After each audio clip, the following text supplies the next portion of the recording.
Chose étonnante, c'est que je suis maintenant, ça va faire 1 année et demie ministre des hydrocarbures, et je pense que ces genres des situations, on a eu à régler ça plus d'une fois.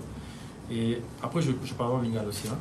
On a eu à régler ça plus d'une fois, donc ce n'est pas des situations qui sont dramatiques, parce que ceux qui ont fait l'Europe, ils vont voir que quand on parle de l'essence, on parle du 98 et du 95, 98, 95. C'est deux normes qui ne sont pas les mêmes, mais n'empêche que quand on a le 98 ou le 98 ou le 95, ça peut permettre aux voitures de tourner.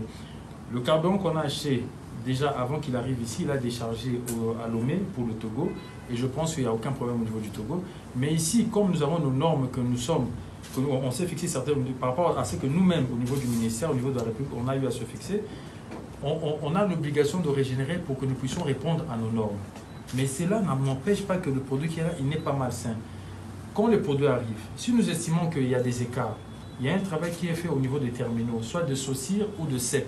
À travers ce travail-là, on va régénérer le produit pour que le produit puisse répondre aux normes de la République démocratique du Congo.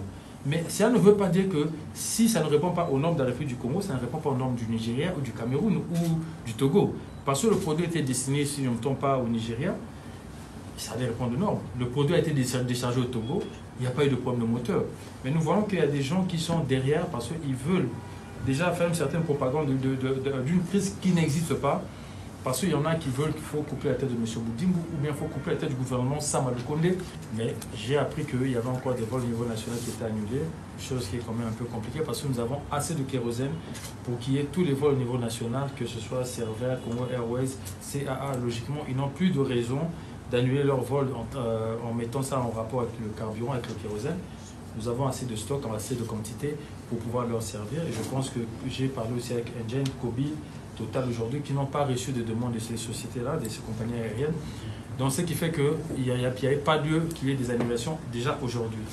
Mais nous espérons que d'ici demain, tout ça va rentrer dans l'ordre et qu'au niveau des compagnies aériennes, tout ça va être réglé.